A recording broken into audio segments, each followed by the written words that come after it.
Number 15. Suicide doors. Instead of swinging forward like normal doors, suicide doors are hinged at the rear, so they open backward. The idea was simple. It made getting in and out of the car a whole lot easier, especially if you were dressed up in a suit or gown. Back in the 1930s and 40s, these things were the ultimate flex. Luxury cars rocked them hard, and when you stepped out, it was like rolling out onto a red carpet, even if you were just going to the corner store for milk. The Lincoln Continental in the 1960s, that was the poster child. Center opening doors, big dramatic vibe. You didn't just arrive somewhere, you made an entrance. Lincoln even brought them back for a hot second in 2019 and 2020, kind of like a reunion tour before saying goodbye to the Continental for good. So why don't we see them anymore? Simple. They were dangerous. If one popped open while driving, the wind didn't just catch it. It basically tried to rip it off the car and maybe drag you with it. Not really the kind of thrill ride buyers wanted. Once safety laws and seatbelts came along, manufacturers, the rear hinged doors quietly faded away in favor of safer, front hinged ones. Number 14. Fifth wheel for parallel parking.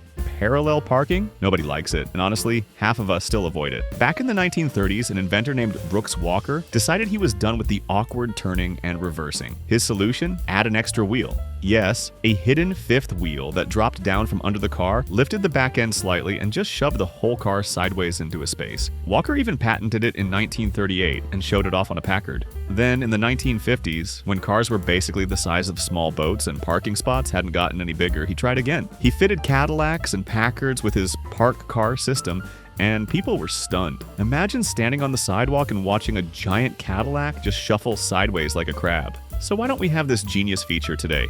Cool invention, wrong timing. See, it was expensive, it stole half your trunk space, and car companies weren't exactly excited about redesigning their whole layout for one guy's idea. Plus, by the time power steering became normal, parallel parking wasn't as terrifying anymore. Number 13. Floor-mounted high-beam switch. Once upon a time, cars had a feature that sounds a little weird today. The floor-mounted high-beam switch. From the 40s through the 70s, if you wanted to flip on your brights, you didn't mess with the stalk behind the wheel. Instead, you just tapped a little button on the floor with your left foot. Hands stayed on the wheel, eyes stayed on the road. Simple and smart. It sounds kind of odd today, but honestly, it was a pretty smart setup. And remember, cars back then weren't overloaded with stalks full of buttons. You didn't have cruise control, wiper controls, radio volume, or Bluetooth cluttering things up. The dashboard already had more knobs than a kitchen stove, so putting the high beam switch down on the floor actually cleared up space. So what happened? By the late 70s, car makers started moving everything to the steering column because it was easier to wire, cleaner to design, and way less confusing for passengers. Let's be real, if you sat in a car today and heard a click under your foot, you'd probably think something just broke. Number 12. Pop-up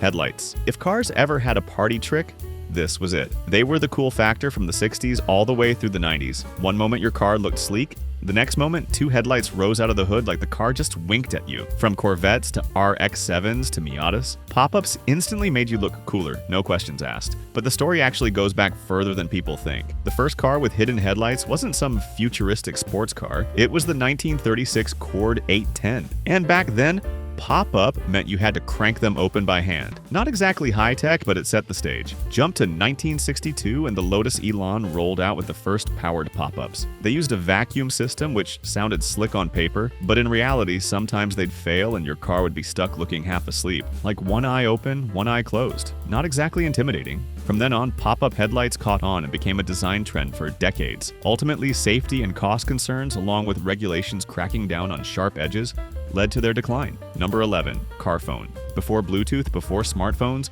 and even before those giant Nokia bricks, there was the ultimate status symbol of the 80s and early 90s, the car phone. If you had one, you weren't just driving, you were basically living in the future. These things were bulky, wired into the car, and usually mounted right in the center console like life support equipment. But here's the part most people don't know. Car phones actually go way back. The very first wireless phone call was made in 1946 inside a Chrysler. Yes, some guy literally picked up a handset and made history. The equipment was built by Galvin Manufacturing, the company that would eventually become Motorola. Pretty futuristic for the time, but in reality, it was a mess. Calls cost a fortune, the coverage barely existed, and the hardware took up so much space you basically had to sacrifice half your trunk just to make a few minutes call. By the 1980s, though, the technology finally caught up. Mobile networks improved, the gear shrank down, and suddenly car phones became the accessory. Business execs had them, celebrities flaunted them, and Hollywood used them to scream, "This guy is rich." Honestly, nothing looked cooler than rolling up, pulling out that chunky handset, and making calls. But as cool as they were, the writing was on the wall. Portable cell phones got smaller, cheaper, and most importantly, they worked outside the car too. And by the mid-90s, it went from ultimate flex to expensive paperweight real quick. Number 10. Ashtrays and cigarette lighters. In the 1950s, smoking wasn't just common, it was practically part of American culture. Almost half the country smokes. At that time, one famous Camel ad even bragged, "More doctors smoke Camels than any other cigarette." With that kind of convincing marketing, it's no surprise that car makers built their interiors around smokers. Cars from the 50s through the 70s came with ashtrays in nearly every row. The driver got one in the dash, passengers had them in the doors or rear armrests, and the fancy models even had illuminated versions for nighttime smoking. And then there was the cigarette lighter, a clever little spring-loaded coil that heated up when you pushed it in, popping back out with a satisfying click when ready. It was one of the first true standard features across nearly every car, from Cadillacs to Chevys. Honestly, it was kind of genius. Until you accidentally touched it and branded your finger like a farm animal. But by the 80s and 90s, smoking started to decline, and suddenly nobody wanted their brand new car smelling like an ashtray. Slowly but surely, the lighter and ashtray disappeared. Number 9. Vent windows. If you've ever ridden in a car from the 50s, 60s, or 70s, you've probably seen those little triangle-shaped windows in the front doors. Those were vent windows, and back in the day, they were a lifesaver. See, before air conditioning became a thing normal people could afford, drivers relied a lot on vent windows to stay cool. Crack one open, and you'd get a nice breeze without the noise and chaos of rolling the whole window down. They were simple, but they worked. On a hot day, you could angle the vent window just right and scoop in fresh air like a built-in fan. And smokers absolutely loved them. You could light up, exhale, and the vent window would politely suck all that smoke right out like a built-in chimney. The car stayed fresh, your passengers stayed happy, and you looked like you'd hacked aerodynamics itself. But then came air conditioning. Suddenly, vent windows went from must-have to cute little triangles we don't really need. Number 8. Bench seats. Once upon a time, front seats in cars weren't split in two, they were one big couch. And if you grew up before the 1990s, you probably remember piling 3 people across the front, or maybe sliding all the way over to sit next to your date at the drive-in. It was cozy, it was practical, and honestly, it was like your living room sofa just got wheels and a steering wheel stuck in front of it. These things blew up in the 1950s and stuck around for decades, especially in big American sedans. Families loved them because you could fit more kids up front, back when car safety was basically just hang on tight, Junior. And couples? Oh, they loved them too. Nothing screams romance like being shoulder to shoulder while driving the Oldsmobile at 40 miles per gallon. But then the 90s happened, and suddenly cars had to take safety seriously. Seatbelts, airbags, stronger frames, all that buzzkill stuff. Plus, people wanted cup holders, center consoles, and shifters that didn't jab you in the leg.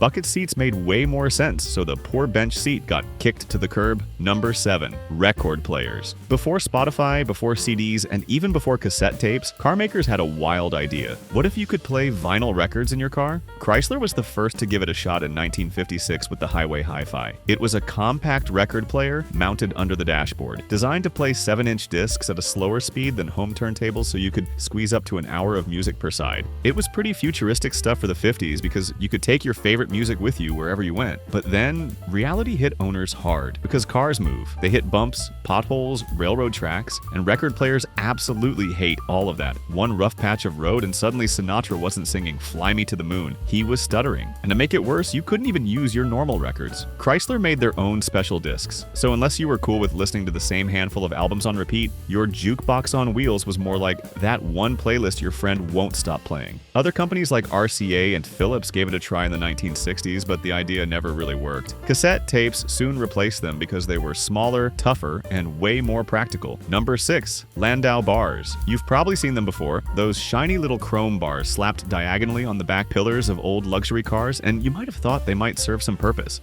Sorry to disappoint you. Landau bars are 100% decorative. Pure car jewelry, the design actually comes from horse-drawn carriages in the 18th and 19th centuries. Back then, the bars were real hinges that let the roof fold down. Basically the OG convertible. But when cars came along, designers were like, hey, let's copy that look, but make it completely useless. And that's how Landau bars were reborn, this time as shiny ornaments with zero purpose. By the 1920s and 30s, luxury cars like Cadillacs and Lincolns started wearing Landau bars proudly, usually paired with a padded added vinyl roof, and by the 1970s and 80s, they had become a staple on personal luxury coupes and big American sedans. Eventually, Landau bars fell out of style as car designs shifted towards sleeker, more aerodynamic shapes. Today, Landau bars mostly live on in funeral cars and limousines. Number 5. Vinyl roof. Back in the 60s and 70s, car makers had a wild idea. What if we make a car look like a convertible, but it's not actually a convertible? Automakers loved the idea because it gave regular sedans a more upscale, luxury vibe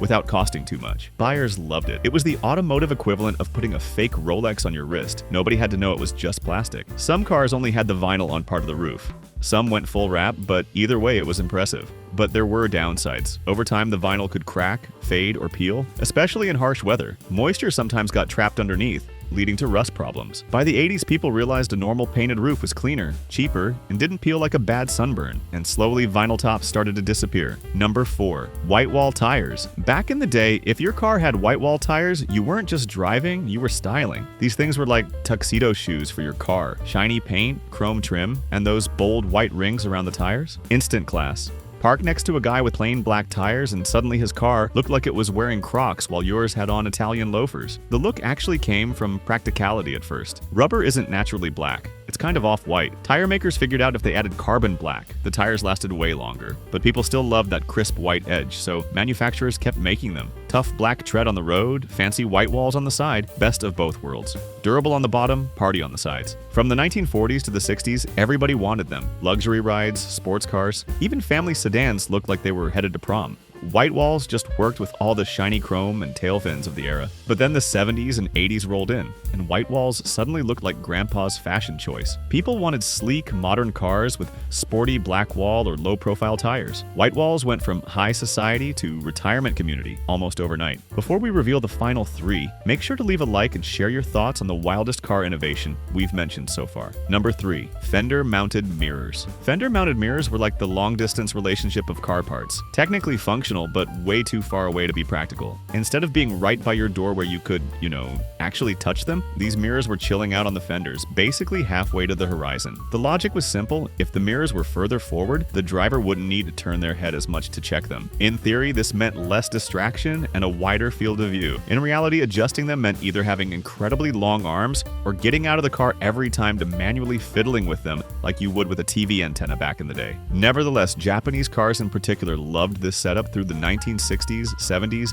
and even into the 80s. Models like the Toyota Crown and Datsun 240Z often wore their mirrors proudly on the fenders, and in Japan, the style became almost iconic. But by the 80s, car makers finally went, okay, this is dumb, and put mirrors back on the doors where they belong. Fender mirrors? Fun to look at, not so fun to use. Number 2, column shifters. It was 1938 and cars in the US saw a massive change. Instead of a gear stick on the floor, it was jammed onto the steering column, poking out like a weird extra lever. The idea was genius back then. It cleared the middle of the car so you could fit 3 people across the front bench seat. For a while, this was peak innovation. Automakers bragged about all that extra space, even though your middle passenger usually ended up with one leg in each footwell and nowhere to put their arms. But as cars got fancier, people realized they didn't actually want to sit 3 across like sardines. They wanted cup holders, armrests, and a nice, stylish shifter right by their side. And by the 1980s and 1990s, column shifters were on life support, clinging to trucks, minivans, and the occasional police cruiser. Once hailed as the cleverest invention in the car world, now about as outdated as a flip phone with an antenna. Number 1. Luggage racks. Before SUVs with giant trunks and fold-flat seats were everywhere, families had a big problem. Too many kids, too many bags, and a trunk the size of a shoebox. The solution? Bolt some metal bars onto the roof and call it a luggage rack. These things were basically DIY shelves for your car. Suitcases, camping gear, fishing poles, grandma's rocking chair. If it fit, you strapped it on. And of course, you never really trusted those bungee cords, so half the drive was just dad squinting into the rearview mirror wondering if the cooler was still up there, or if it was now bouncing down the interstate at 70 miles per hour.